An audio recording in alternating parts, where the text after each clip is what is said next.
So we're just going to begin. Once again, thank you both for being here. So I'm going to start with the first question. Um, as mentor and mentee, what characteristics do you feel make a good match, and what audience look for in mentoring relationships? So what did that mean to each of you guys? Can you repeat the question a little bit slower? Yeah, of course. So as a mentor, um, what characteristics make a good match, and what should audience look for in mentoring relationships? So you want me to answer first? Because you said the mentor, because I thought I was like the mentee. Mhm. So So are you you could, want, yeah, so you could just answer, what do you feel make Brother Tobias a good mentor? What characteristics do you feel people should look for when they're searching for a mentor, or, okay. So for me, I believe that Brother Tobias, just the sense of home that I feel with Brother Tobias, I get a sense of being able to be myself, and he doesn't keep me at just my best. He keeps me to get to my greatest potential, especially since I took a class. So it all started back when I took a class, Huma House, and I just seen how he showed up for other youth. When he showed up for other youth, and he just wanted us to unlock our true potential and really get into the spiritual part of ourselves, that's when I said, that's one thing I'm looking for in a mentor, to really challenge me on my spiritual, and then always make sure that I'm living up to what I need to be. Like, since I'm a Muslim, he always called me out, not in a way that's bad, but he calls me out and say, "Hey, Aaminah, do you know this? Do you know this?" And I just be like, and he said, "Oh man, we got to get it better." So it's just those talks, it just inspires me to unlock my full potential. So just his homeliness that I feel from him is the first thing I look for in a mentor. How do you inspire me to be better, and how can I get inspired from your story as to where you are and where you're headed? So that's one thing. That's like the most important thing for me. And another thing is just um reflection. If you can reflect on where you was at in your life, and then within that knowledge, how could you help me based off of what you're reflecting on to show up for me and for yourself? Because a mentor has to be able to learn from a mentee. So I like that he allows me to tell him my story and he learns from it. And then he tells me his story and I learn from it. So I don't just only think of him as a mentor, but I think of him as a overall great inspiration for everyone, because he still is willing to learn. So I think that's what makes a great mentor. Thank you for sharing. I think that was really powerful. I love, like, how you said he holds you accountable, and not only that, but as a mentor, he's setting an example to still be teachable himself. I think that that's really, really powerful. My next question is for the both of you. How do you two approach goal setting and expectations? Is he? You could go, brother.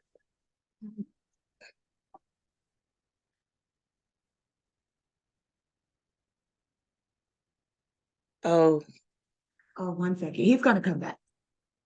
okay. Okay, so you asked, how do I approach goal setting and expectations? Is that the question? Yeah. So, Okay. like, within when it comes to, like, the dynamic of, like, the mentor and mentee, how do you feel like you guys approach goal setting and expectations? Um, I could give like a recent example. So I believe it was I believe it was on a Friday. Yes, it was on a Friday. Me and Brother Tobias, we sat down after we had a celebration from another cohort that I was a part of, and we was just talking about what was so special about this Or month. can I just, Oh, oh, can you hear me? okay, Aaminah. Yeah. Keep. So off the grid, we're going to start over and we're going to do introductions. Okay. So, and let him know that you're gonna introduce everybody. So nobody's seen. Okay. Because I think it's going straight to the website. Okay, so you guys, we're actually, oh wait, could you hear? Oh yeah, you Yeah. hear me. So we're actually gonna start all over and we're gonna do introductions, okay? Okay. So I'll go first and then Brother Tobias could go and then Aaminah. Okay. So, hi everyone. Thank you guys for both being here. It's an honor to speak with you guys. And I'm inviting Charlotte. No, I'm also. Oh, sorry. Hi everyone. It's an honor to speak with you guys. Thanks for coming, and I'm excited to hear more about your mentorship and how we can learn and grow from it. My name is Paris Thomas. I am one of SOH Youth Board member. And yeah, let's get this discussion started. So we're going to first pass it on to Brother Tobias so he can introduce himself. Hey, my name is Tobias Tubbs. Assalamu alaikum. Peace be to you all. I am a member of the community. I love the youth. I was a youth when I was taken outside of society. So now that I'm back after 30 years, I've given my life to the fortification, loving, and mentorship of our young people, learning from them as they can possibly learn from my story. So thank you all for inviting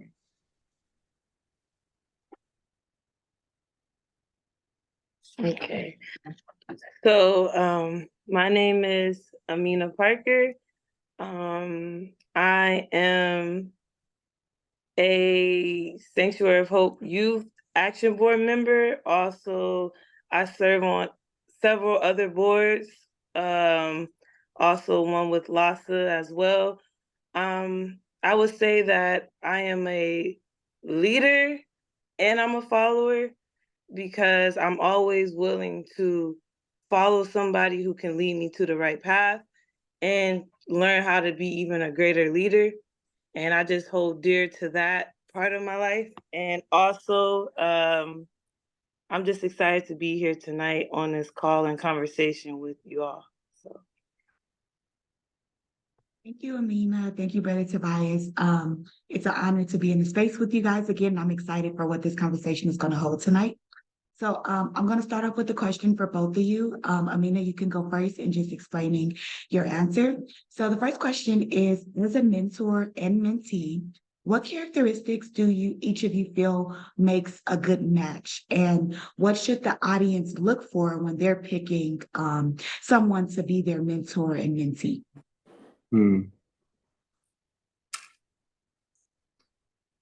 Okay, so I go, okay. I believe somebody who's willing to be open. That's number one. And willing to really share their story.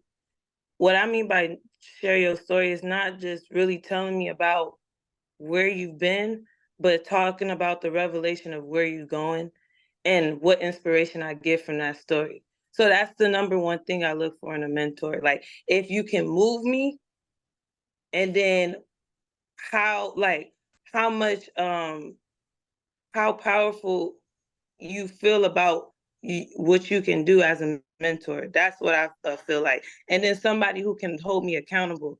I don't want to just stay stuck at, okay, I know this and I know that, and I know this, but I like somebody who not challenge me, but have me reflect and say, hey sister, hey so and so, do you know this? Do you know that? Not so much in a challenging way, but more so in an effort to have my eyes open up and say, you got other goals that you can pursue. It doesn't stop here. It has to be in them to have a greatness to inspire me to even be greater. So that's the main thing I look for in a mentor. And then somebody who always can reflect to be a better mentor. Because that self-reflection on your own and to bring it back into that mentee life, they're going to see the growth within you, and they can say, you know what, I trust this person not only to lead me down the right path, but to lead me down where I need to be in life. That's what I look for in a mentee, especially when it comes to just me being a Muslim. I feel like, especially talking to Brother Tobias, like I had guidance when it comes to my religion, but I don't have that much guidance. So it's like when I talk to him, it's like certain things that he point out, and I just be like, okay, yeah, you're right. And then I have to swallow that up, but it makes me feel good that, you know, he's not judgmental. You know what I'm saying? That's the main thing I look for in a mentor. Don't be judgmental, but be in a way that you can tell me something that can help me elevate to where you know I can go, you know? And you have to be able to inspire others around me, not just me. I always look at the sector around me. How much influence do you have around me? Because one day he can be your mentor or somebody else's mentor, but not just stop with the work of me. So that's it. Thank you, Aaminah. I think that was very powerful. And you hit on a lot of powerful points, especially when it comes to the characteristics of deciding on a really good mentor that can help you grow. Any feedback or your perspective, Brother Tobias? Oh, yeah. First of all, Aaminah, thank you. You know, I was born in 1970, and being born in 1970, that it gives me a advantage in one, because I'm the connection to the 60s and the 50s, in which a lot of the atrocities and hardships that took place inside of our community took place there. And then if you go forward, I was gone 30 years. So now that I'm back into society, whatever wisdoms that I have, whatever I can offer, is one thing, but to have a youth like yourself and Aaminah and those who have wrapped their arms around me, bringing me back into society. So we call it watawasa inside of the Islamic faith, that both of us are giving something. And I believe any kind of relationship where we're holding space that both individuals are giving, I think that's a win-win situation. But with Aaminah, it's real easy. You know, she comes with her heart. She's a very strong mind and personality, and it's an honor and a privilege to be not only there for a youth, but for a young Muslim woman in this society seeking to do her best. So yeah, the qualities for the mentor and the mentee is both coming from the heart and understanding the circumstances and situations that are taking place, so we can make the best decision that we're both seeking to navigate life. So yeah, that's what I offer on that question. Thank you for sharing. I think that was very powerful. My next question for you two is, how do you two approach goal setting and expectations?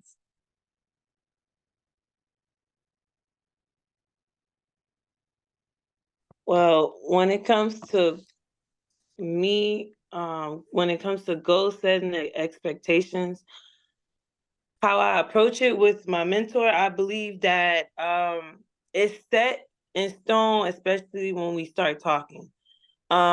When it's almost like an analysis of finding out where I'm at to see how to help me. I'll give you a perfect example.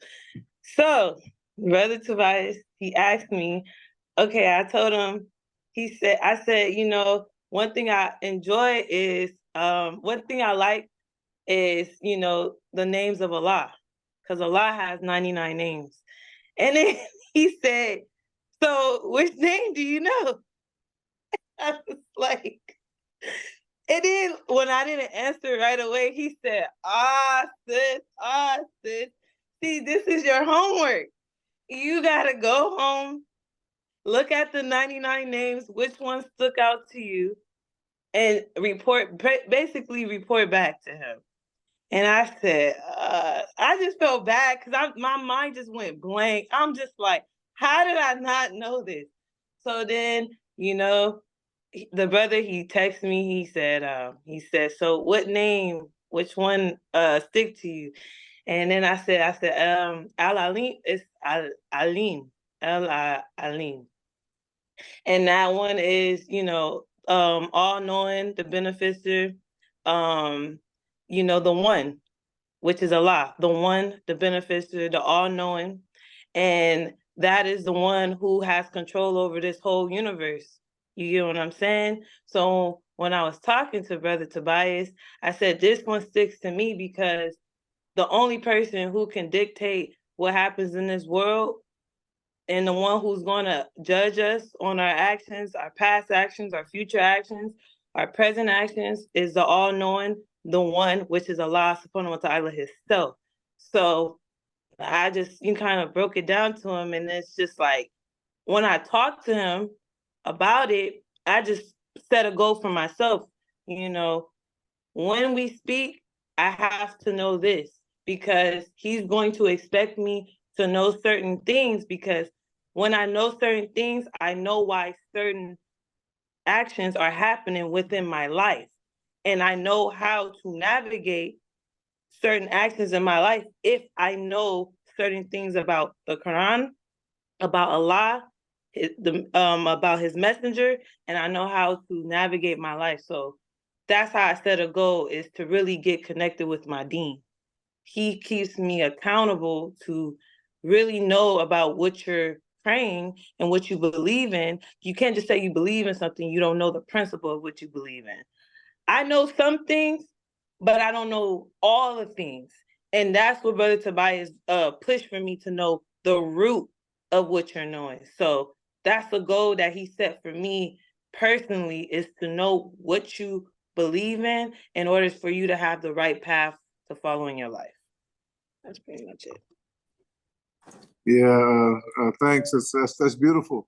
You know, the core of any relationship, you know, we believe that we are spiritual beings having an earthly experience, not earthly beings having a spirituality. So, you know, if you look, the earth has been on, you know, billions of years. You know, we might be here 80, 90, 100 years, whatever the case might be. So, you know, we didn't start here and we're not going to end here. So while we're here to know, we're here to experience. So anyone in any form of spirituality that you claim or religiosity, that's based on knowing. And that knowledge informs your life. So Aaminah is very simple with us because we know God has common names and we have 99 names. And so if Aaminah is going through anything, as any youth is going through, or any human being, what name of God, what attribute of God, what a quality of the creator are you vibing on, that you're tapping into? And so I said, no, sis, so I don't need you to say it now. This is something you need to reflect inside of yourself. So a few days later, she said, El Alim. And El Alim is the all-knowing. So the all-knowing is knowing yourself on a personal level, knowing yourself on a spiritual level, knowing yourself on a business level. You know, so knowing how to take care of yourself, cleanse yourself, knowing how to eat food, knowing how to be inside of various relationships within life. That is very important. So yes, in this relationship with me and Aaminah, it is centered around Islam. It's centered about us being Black people in America. But yes, we believe that any adult and any youth or mentee and mentor can glean some kind of wisdom, how we're taking our spirituality, we're taking our circumstances here in South Central, and I guess the opportunity that we had through HUMA and SOH creating a partnership. And, you know, now we're still working that relationship, not only for this life, in which we believe she's my sister in the hereafter. And another goal and expectation is we're only 53 and whatever her age here. We believe in heaven, or we call Jannah, we're the same age. So, you know, it's only when we come to this realm that we come all these different skins and all this old kind of stuff, sexes and all this old kind of stuff. We believe that we're spirits of light. We're beings of light and beings of spirit. And so that allows us to really vibe on the level that we vibe on, because we have a strong belief system. So the goal is you have to have it predicated on something. And the expectation to reach that goal is how you inform that goal. What knowledge, what principles, what beliefs are holding you accountable, and just love on each other and create a safe space for us to do that.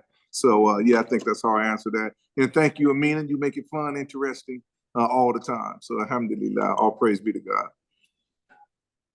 Thank you both for sharing, and thank you, Aaminah, for sharing that little snippet of like an incident to give us a picture to actually grasp, you know. I really agree that it's important for your mentor to hold you accountable. And hold you accountable in a way that's valuable. And as you said, I mean, in a way that's not putting you down. So I'm happy that you two were able to find a mentee and mentor relationship where you find that, because it's hard to find people that's able to hold you accountable and still make you comfortable enough to continue going. You hit this topic a little bit, Aaminah, during your last answer. So basically, the next question is, how do you handle situations involving conflict, problem solving, barriers, etc., collectively? And this can be like outside barriers, barriers within religion, barriers within school, or whatever barriers or conflict you may face. How, as a mentor and mentee, do you feel like you guys have navigated and handled those?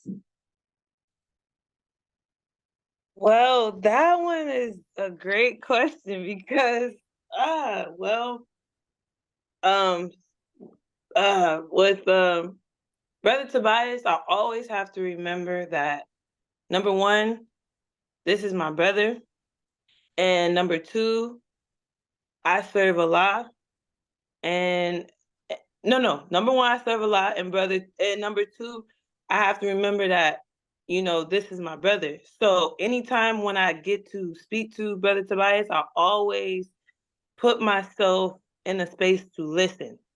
I don't ever feel like he's gonna attack me. I don't ever feel like I'm gonna be judged. So I submit. I just go, okay. I be like, but I submit because I know that the substance that I'm gonna get from Brother Tobias is going to be true and authentic. That anytime I'm going through anything that's like challenging with people, with school, he always tell me you have to pray. You be like, "A'udhu billahi minash shaitanir rajim." I bear witness that there's no God but I bear witness that there's no God but Him. And when I say that, no. A'udhu billahi minash shaitanir rajim means I seek refuge in Allah. That's what that means. So when I say that, I'm calling out to God, number one, before I even think anything else, before I even go into the prayer, because I want him to know that I come with no bad intentions and I need guidance to get through this problem. That's the number one thing. Brother Tobias always tell me, you have to make sure when you come to him, you come to him in the purest heart, because it's times where I go through the worst stuff. And I asked Brother Tobias, I said, why am I going through this? He's saying, because you're getting tested. It's jinn. It's demonic spirits that are trying to take you off the course of what makes you you. How do you navigate through that? You have to be able to submit yourself fully to Allah if you want any answer to get through it. So if I don't even submit myself to Allah before I even approach Brother Tobias, I'm not going to get no good response. Because why would I attack somebody who's trying to help me? I always have to think about that. So when I get to Brother Tobias first, I always have to make sure that I'm intact. My mind is intact and I'm ready to receive. And when I'm ready to receive information, I feel better. I feel lighter. I feel happy. Sometimes I feel like crying because it's a spirit that I can't even explain, because he makes me get through the problem and he gives me the tools and guidance. So with him, I could never see myself having a conflict because it's bigger than me and him, because we have a spiritual connection that brought me to him in a way that I have to make sure that I'm in check as a sister, as an African American woman, and it's just as a believer in itself. So it's bigger than me. So when I know it's bigger than me, I know I got to show up for him and for myself. So that's how I'm able to deal with conflict, because I think of it bigger than myself. Aaminah, we thank you for that. Conflict resolution is very good. The Bible says it, the Quran, the Bhagavad Gita, the Dead Sea Scrolls. Do we believe that we're going to say we believe and not be tested? And so that's what it comes down to. You know, how are we going to respond to life when we're being tested? And so as Aaminah said, you know, we have SOHLA. SOHLA means connection. You know, so you have to stay in touch with your divine connection. You know, people can't attack me, you feel me? Because this is not me. You know, this is one thing I try to remind people. You know, this body is only a vehicle for our true selves, our spiritual selves. And so once you know that, so there's really no disrespect that you can do me because you don't even know me. You can't even see me. So with that kind of understanding, it allows you to rise above what other people have going on, what they might be throwing at us. And in Aaminah's case, that's why I admire her so much, because, you know, people know that she's a Muslim. Why? Because she dresses like me. You don't know I'm a Muslim. I got a baseball hat on.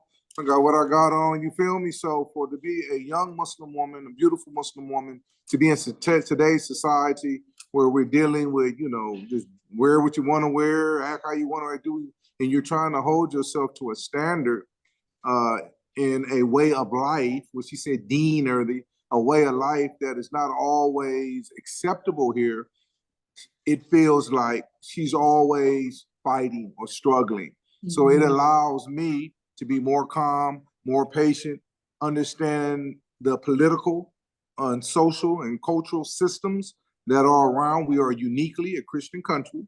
We are uniquely a European Christian country. And we have various biases, implicit and explicit biases towards Muslims. And so for her to walk her walk every day, to work in spaces that are not always open to her, it allows me to be a more humble person. It allows me to take on her struggle as best as I can. And as she said, A'udhu billahi minash shaitanir rajim, I seek refuge in Allah, which is my divinity, from the accursed devils. And certain devils is only other people's demons, they traumas, and their pain that they're trying to place on you. So these are the kind of conversations that she and I have that is good for her and good for me, and anybody else who is dealing with conflict resolution or trying to resolve all these hostilities that we see being projected at each other locally, nationally, and globally. Thank you both for sharing. I want to say thank you, Aaminah, for being vulnerable and expressing that to us. I also admire you for, you know, understanding your identity and being strong in it. As Brother Tobias said, that's not a thing that we see commonly today. So I definitely want to give you your flowers for that. Once again, you touched on this topic a little bit. So you could briefly just hit it again, but how do you both work on maintaining a strong and effective mentor and mentee relationship? So is that, you know, check-ins, or, you know, making sure to consult each other when in time and need, or what exactly works best for you two when it comes to keeping a strong, effective mentor and mentee relationship? I could say briefly, I say making sure that I stay in contact, inviting my mentor in more spaces that I'm in, because when I do that, I'm not only allowing myself to feel safe, but I'm allowing other people to feel the presence that he has, the impact that he has. You know, it's not only just about religion.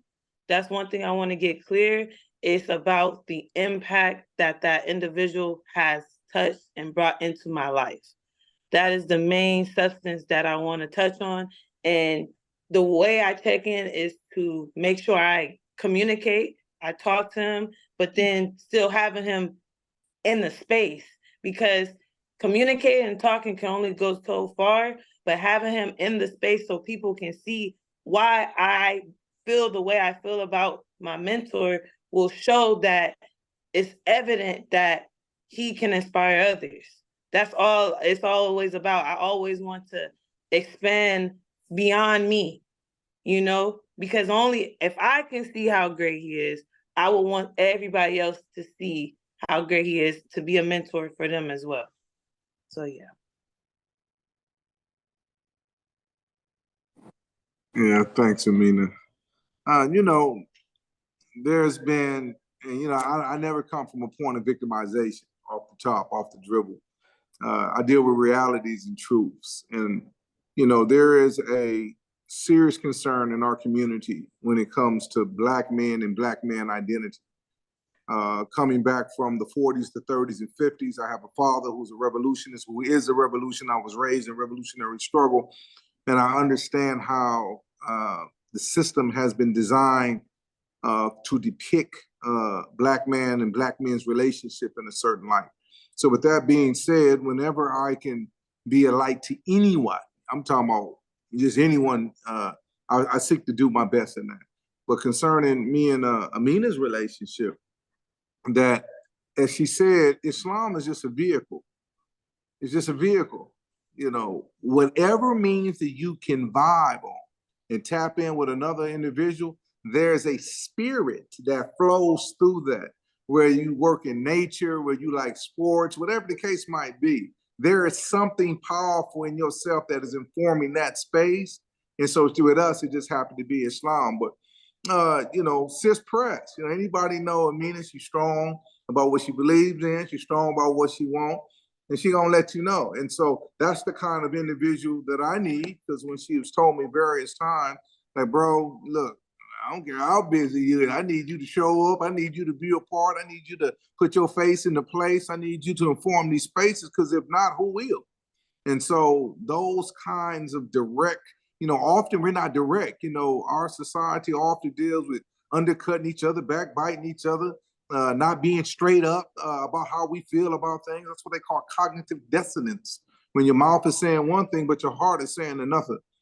So Aaminah and myself, we seek to keep our hearts pure when we come into the space, and be straight about what we're saying and what we're feeling at the time, and be willing to be critiqued either way. So I believe that is very important when you are holding space for anyone, and being the model. I'm 53 years old, so that's a blessing to be able at this point in my life to be respected by you all, because there's a great gap in distance. I'm on to be your grandfather, basically. You know, my children could be your parents. So with that being said, for me to be viable, for me to be respected and sought after by young people that can be my children or grandchildren, is nothing but a testament to what Allah, the Creator, is doing in my life, and that I seek to stay in a humble state so I can be a medium, I would say, or a bridge, I would say, for anybody, but especially my young folks. Because if we cannot pass our wisdom, our love, our light to you all to take into the future, and then you see what's going on in the world, you see what's going on in local politics, you see what's going on in LA, I don't really believe that we can do it. And no one can speak better for you than you. So that is my job in life, to make sure that you all are getting everything you can have from especially a man's perspective, a man who's going through a lot inside of his life. I've seen pain at the most darkest levels, and I've seen light and love at the highest levels. So as long as we can build our capacity to love and be daring in our love, I believe that these kind of relationships will be infectious, and they will spread to not just me and Aaminah, but everybody who comes inside of our, I guess, grasp. Thank you both for sharing. And I really like a point that you hit where you said that Aaminah also holds you accountable, and she puts you in these positions to also grow. You know, I feel like that's very important when it comes to mentor and mentee, that it's not always about the age gap or the success gap, but it's also just holding each other accountable and us getting each other to be both of our best, you know? Brother Tobias, you hit on this a little bit. This question is specifically for you. I just want to ask, so how do you help mentees build their professional network and navigate industry-specific challenges? I know you mentioned a lot as far as like South LA, and just like how do you help youth navigate through these things and build up their professional network? You know, I live by three principles. You know, I'm a part of a brotherhood, and we have a journal. And this journal is predicated on three things: your spiritual self, your personal self, and your professional self.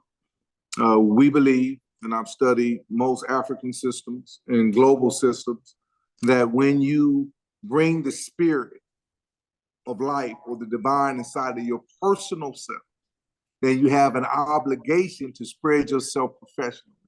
At the end of the day, bills got to get paid, Food got to be purchased, gas, hydrogen, whatever you own needs to be sought after. So, we need our youth inside of political spaces. We need you in medical spaces. We need you in media spaces. We need you in technology. We need you in horticulture. We need you in every space in which your life is being touched. And so meeting young people where they're at, seeking to build capacity is very important. And so anything that I can do and leverage, my celebrity due to my negotiation, people don't know my story, I was able to negotiate with the governor and his chief of staff to not only release me, but hundreds of thousands of other people were released from the terrible sentences of life without the possibility of parole. Being gone for 20 or 30 years, what are we coming back to? I've noticed that the system, they called us demons when we left, and they treating us like demons or treating us like non-humans when we got back.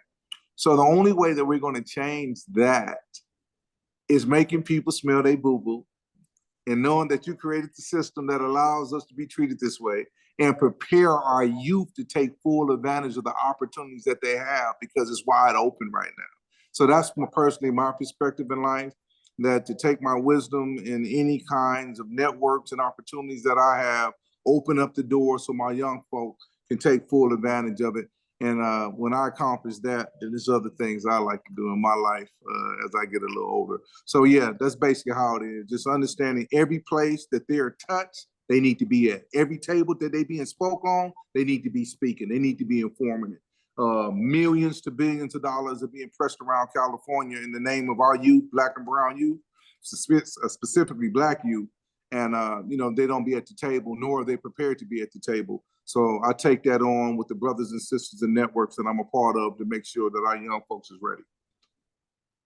And I thank you for sharing. On behalf of our youth, I just want to say thank you, for being that safe space and creating that space and advocating for us. So thank you very much. The next question is addressed to both of you, not specifically in your mentee-mentor relationship, but just in general. What do you guys think are some challenges associated with mentoring and mentorship, as far as, you finding successful mentor-menteeship relationships? What do you feel like are the biggest challenges and barriers?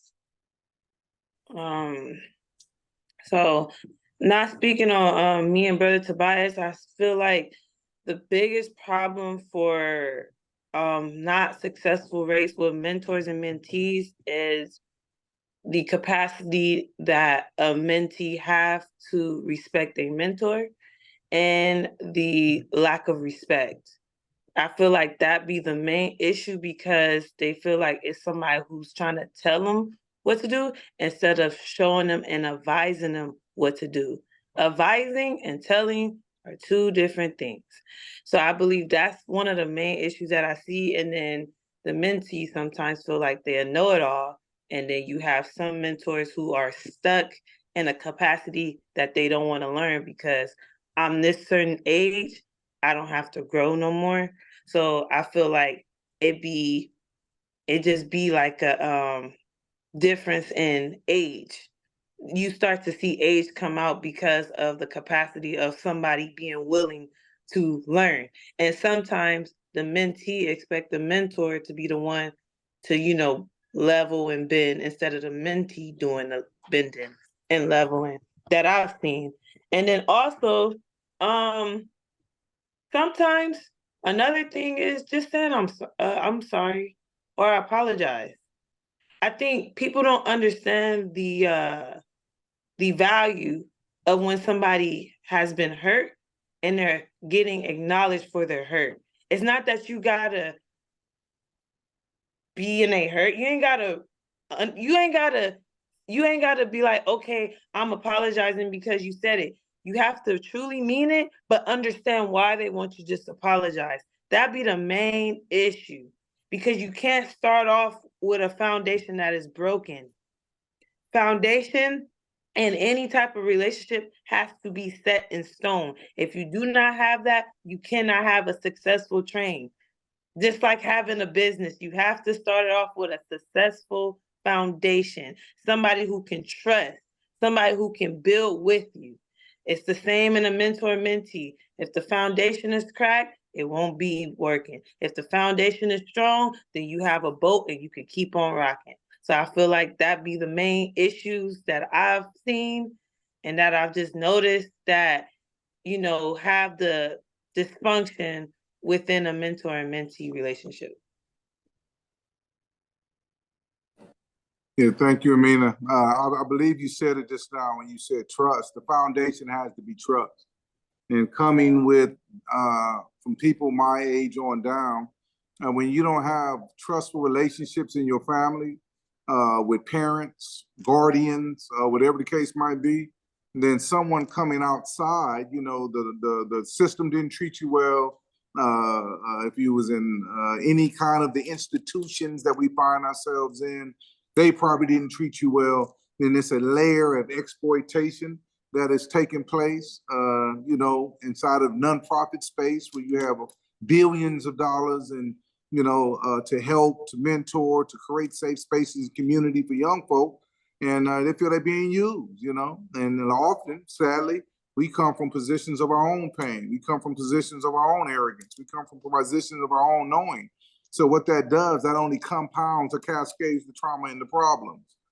And so our approach is, when it comes to these kind of relationships, try to put myself in the best situation that my mentee can, so I can earn their trust. And after I earn their trust, then I start to work on the blameworthy and praiseworthy characteristics. Everybody has blameworthy and praiseworthy characteristics. So instead of pointing out what's wrong with you, let me help you show you what's beautiful with you, how we can invest in that. And I believe that has a better response. You know, my journey, I was able to help transform thousands of men's lives in prison from a simple approach, hugging them. And the first thing they said, bro, my daddy ain't hugged me. I said, yeah, that's probably was the problem. You know, there was no connection. There was no trust. There was no talking. There was no willing ear. There was no considering their thoughts, their feelings, their emotion, what's happened to them and what is happening to them. And so when we can come from that space, and I think that we can do better jobs on considering each other, loving each other, connecting in very deep ways, and showing others how to do the same. So the whole thing is trust, and knowing that we're in a very distrustful society. It's hard to create strong relations based on truth, love, and reality. And so this is the struggle that we are involved in and are happy to be a part of. Thank you both for sharing. I hope that youth are able to look at this and, you know, really take deep breath and use this to assess when they're building this relationship with the mentor, you know, so they're able to look in the mirror and see on both parts as a mentee and a mentor as what we can do to have more successful relationships as mentees and mentors. Which brings us to the next and final question. So what are resources or tools do you recommend for the audience to further their knowledge of mentoring? So this can be specific books, articles, resources, or even just tips that you would like to leave the audience with on how to build successful mentee and mentor relationships, and also how to seek out mentors as you're looking, you know, for personal development. Okay, so for me, the number one thing I would say before somebody even start on a journey to look for a mentor, ask yourself, what goals that do you have when it comes to the mentor? What are the things you want to get accomplished? That's the first thing. And what are you looking for? You have to have a template to follow, because that template is going to guide you to the person you need. Because I know for me, going into a space and I don't make a specific template of what I'm looking for, I'm bound to find whatever, you know, but having a strict, concise template of, okay, I want my mentor to be like this, this, this. They don't have to hit on everything, but the core things that you are looking for, they have to have that. Like Brother Tobias, we both said, that's the foundation. You got the foundation already started within you. So you got that set, right? Now now I would say, just to be realistic, can you go in your community? Can you find a mentor in your community? Can you find one in school? Let's travel back. Who in your life that you can say, I can honestly sit down and I can have a conversation without wanting to get up and walk away? That's the first thing I would say. Who's the person you can sit down and say, I can sit down and talk to them more than an hour and not get up and walk away? Do I feel safe? Can I trust this individual? And are they allowing me to show who I am without any judgment on the table? That's with me, just a youth. If you feel that, and if you can find that, that's great. Another place you could go to is your community of where you pray. So if you want to go to like the church, or you want to go to the mosque, wherever you like pray religion wise, you can seek somebody. Like I would say at the church, what they have, the pastor. The pastor can guide you to somebody who can be a mentor. Inside the masjid, you have the imam. He can guide you to somebody. You get what I'm saying? So within there, you can find a mentor. At school, I typically, me personally, I can't really find somebody at school, but a lot of our counselors can be mentors. I would find somebody locally that you can trust, that you can talk to. Sometimes it's just not your parents, but personally, I wouldn't say go to family, because it can be a lot of I don't know, it could be a lot of things that you might not, you want a neutral party, pretty much is what I'm saying.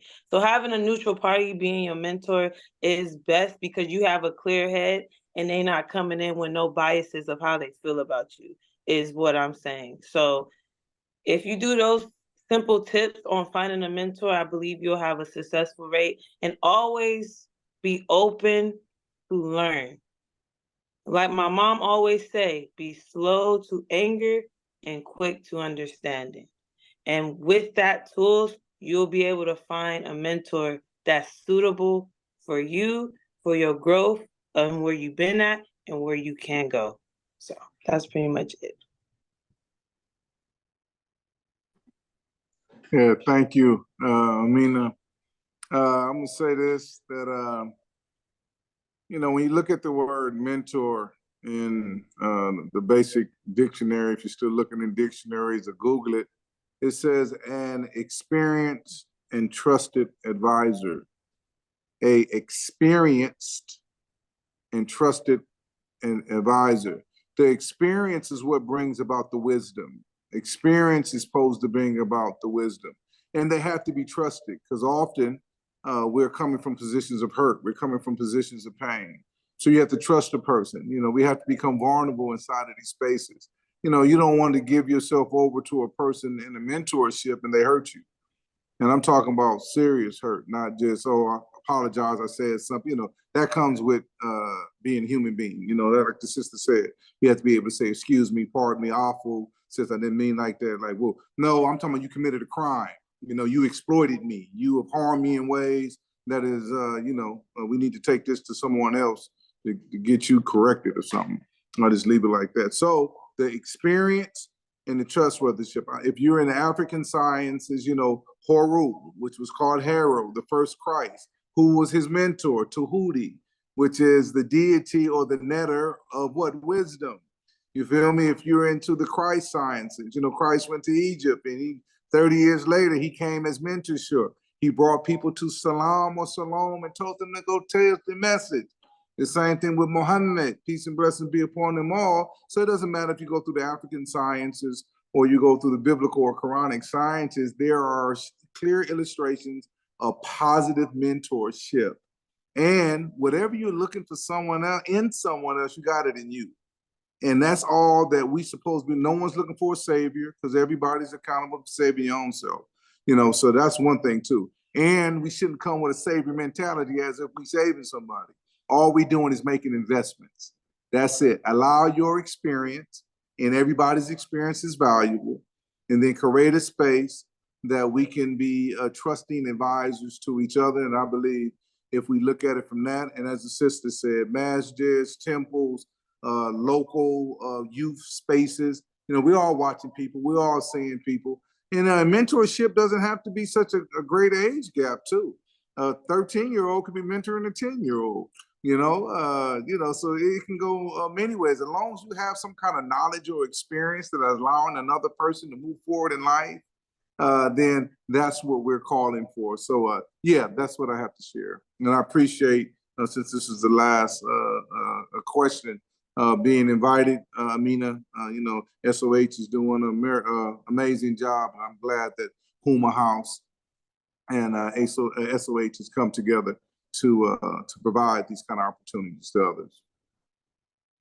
Thank you for sharing. I just want to give you guys both a really, really big thank you for giving us all an insight on your mentee and mentorship relationship.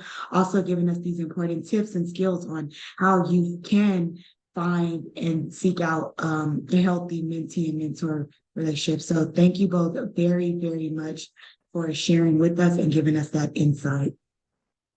Paris, thank you. You did an excellent job. Thank you. You're smiling, you're shining. Aaminah, I pray that I've done us well. And thank you all much. And thank to everybody who is listening, those who will listen. All we have is each other. And just love each other with great capacity and boldness. And we can create a greater world. Thank you.